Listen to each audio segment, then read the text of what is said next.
Bonjour à tous. La semaine dernière, j'avais mis en ligne un épisode dans lequel je revenais sur la situation politique en expliquant que suite à l'annonce par François Bayrou de présenter la confiance au Parlement, on risquait de rentrer dans une période politique très instable et donc avec des conséquences pas toujours très positives.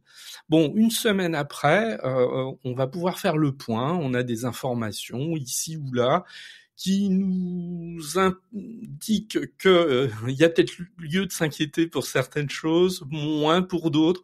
Bon, bref, ça va permettre un peu de relativiser et de prendre du recul sur une situation qui, il faut le reconnaître, est assez anxiogène.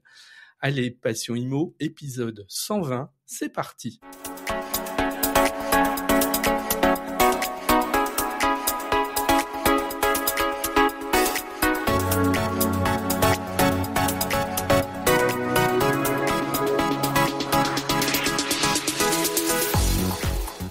À l'heure où j'enregistre cet épisode, nous sommes la veille de la déclaration de politique générale de François Bayrou devant l'Assemblée nationale. Bon, on sait que le scénario, il est couru d'avance. François Bayrou n'obtiendra pas cette confiance. Bon, si c'est le cas, j'ai enregistré avant. On pourra me dire que je me suis planté, mais bon, j'assume. Mais donc, François Bayrou, son gouvernement va tomber, il va pas obtenir la confiance. Et donc, à partir de lundi soir, mardi soir, on va rentrer dans une situation extrêmement instable. Parce que pour résumer très vite, la main va revenir au président de la République, qui va devoir former un nouveau gouvernement, en tout cas dans un premier temps nommer un nouveau Premier ministre. On sait que la difficulté que ça va être à l'Assemblée nationale parce qu'il y aura pas plus de majorité. Alors on nous parle de l'option éventuellement d'une dissolution de l'Assemblée nationale. Mais le problème, c'est qu'une dissolution de l'Assemblée nationale, compte tenu des sondages actuels, fait qu'a priori, on se retrouverait de nouveau devant une absence de majorité. Ça ne résoudrait pas le problème. On nous parle qu'il faut forcer le président de la République à démissionner. Admettons. Alors moi, j'avoue que ce genre de choses me laisse un peu dubitatif.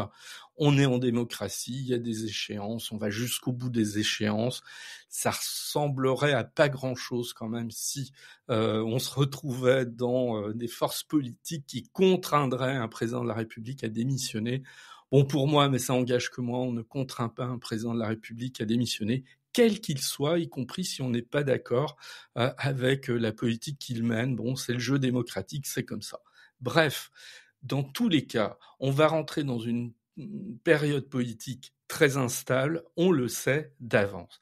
Et la crainte qui était exprimée la semaine dernière dans mon épisode, mais pas que par moi, c'est que cette instabilité pose un vrai problème pour les affaires d'une manière générale, la vie économique et pour l'immobilier, parce que s'il y a bien un secteur qui n'a pas très envie d'instabilité, c'est le secteur de l'immobilier, pour une raison simple.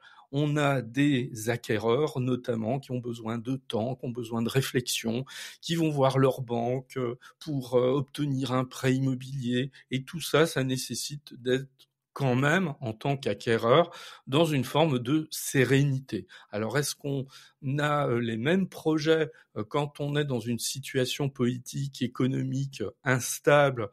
C'est pas dit. Voilà, et donc c'est un petit peu l'inquiétude de beaucoup. Et comme je l'avais dit là encore la semaine dernière, vous pourrez réécouter cet épisode s'il vous manque des informations. On a quand même un certain nombre d'indicateurs sur l'activité immobilière, le nombre de transactions, les taux qui ont baissé quand même cette année. De nouveau, les banques qui prêtent aux particuliers. Donc on a des indicateurs qui sont plutôt au beau fixe, mais qui sont très timides. Cette reprise, elle est vraiment extrêmement fragile, et on sent bien qu'il faudrait pas grand-chose pour revenir en arrière. Bon, ça c'est le schéma. Maintenant, je me fonde en particulier sur un excellent et assez long article du Parisien de la semaine dernière. L'article était titré « La crise politique va-t-elle peser sur l'immobilier ?» Bon, alors pour moi, c'était pain béni parce que c'est vrai que c'est une question que je me pose aussi. Alors, que disait l'article ? L'article disait des choses extrêmement intéressantes. La journaliste Anne-Laure Abraham, elle est allée interroger de nombreux responsables de réseaux immobiliers pour avoir leurs sentiments.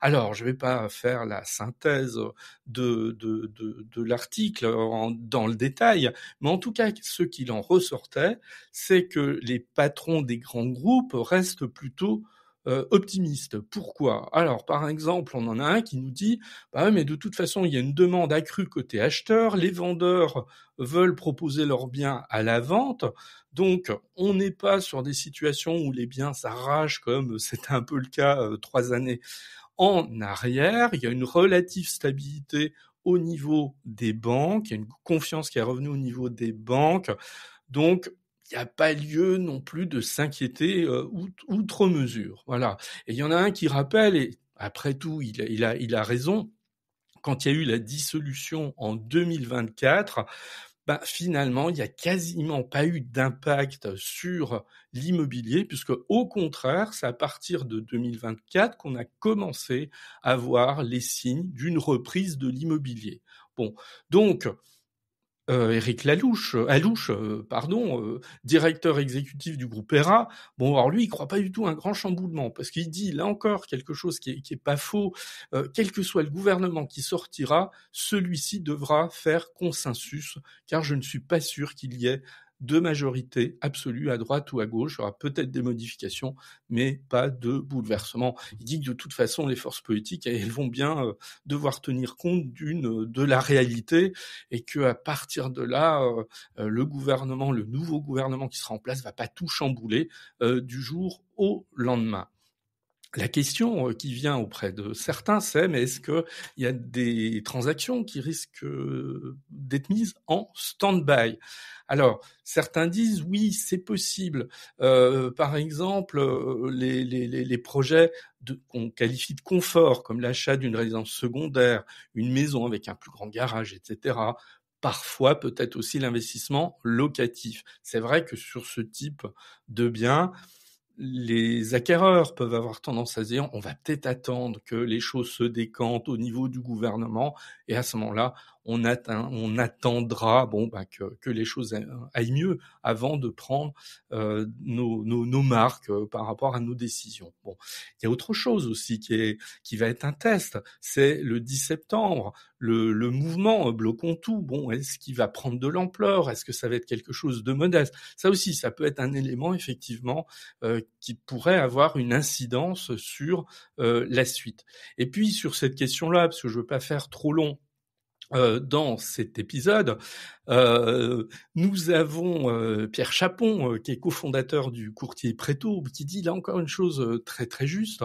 Alors que les finances publiques vont mal, acheter un bien immobilier peut être au contraire rassurant pour celles et ceux qui craignent pour leur retraite. Bon, par exemple, investir dans un toit au-dessus de sa tête n'est jamais une erreur, et que finalement, quand on est dans une situation un petit peu compliquée, c'est peut-être là où ça devient intéressant de le faire. Bref, pour résumer cet article, on avait finalement, quelques jours après l'annonce de François Bayrou de la semaine dernière, une mise en perspective, un peu plus de recul de la part des acteurs du monde de l'immobilier qui n'attendaient pas de bouleversement majeur sur ce plan. Donc c'était plutôt positif, et je trouvais intéressant de partager cet ensemble de points de vue avec vous. Alors, autre sujet, le sujet de l'influence de la dette sur les emprunts d'État, et par conséquent sur une éventuelle remontée des taux des prêts immobiliers. Alors là, on voit un peu plus clair quand même. On voit un peu plus clair parce qu'en fait, on a vu des tendances un petit peu contradictoires.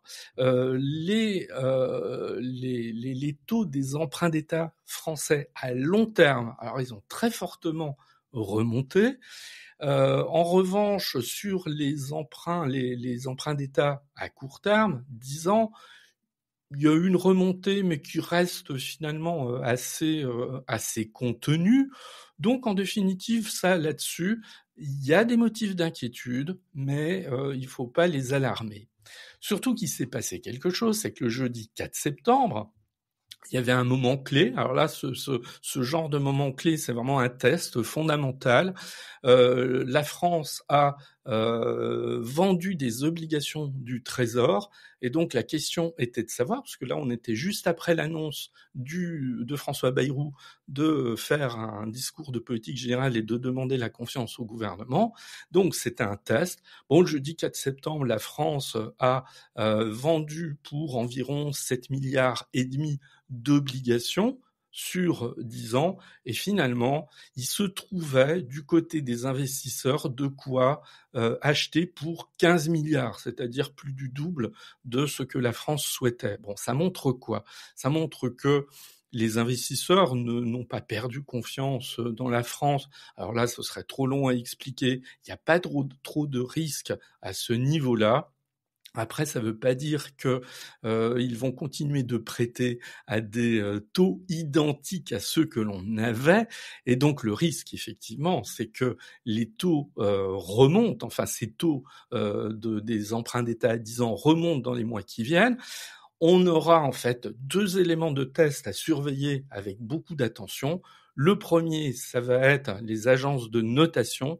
La première agence de notation dès le 12 septembre ou le 14, je ne sais plus, mais très vite, une première agence Fitch va noter la France. Ça va être un test évidemment majeur pour savoir l'appréciation des marchés, mais surtout des agences de notation sur la situation française.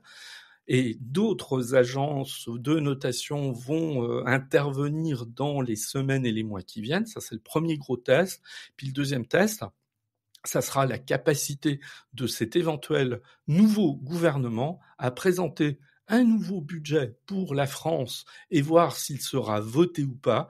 Il est certain que si le prochain budget a autant de difficultés à émerger et à être voté que l'année dernière, je rappelle qu'il n'a été voté qu'au mois de février par rapport à une date butoir qui logiquement est celle du 31 décembre, bon, tout ça, ça pourrait avoir une incidence assez importante sur les taux des crédits immobiliers.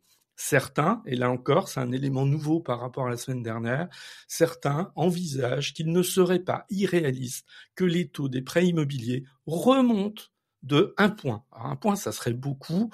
Alors, le pire est pas certain, comme souvent on le dit, mais c'est une éventualité. Ce qui fait que là se confirme quand même un élément de stratégie évident. Quelqu'un qui aujourd'hui, en septembre, a un projet immobilier, quel qu'il soit, habitation principale, résidence secondaire, investissement, il a intérêt à y aller maintenant.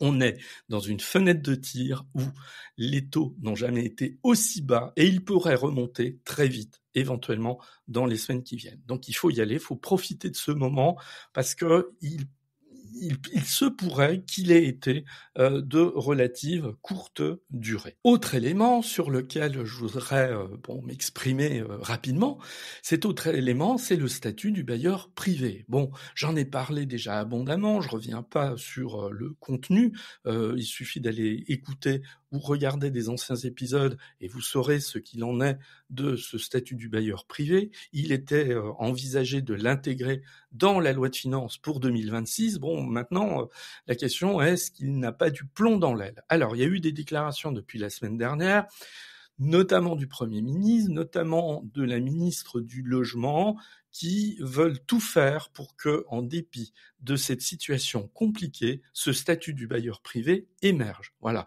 Donc ça, c'est un point intéressant. Mais il y a quand même une équivoque.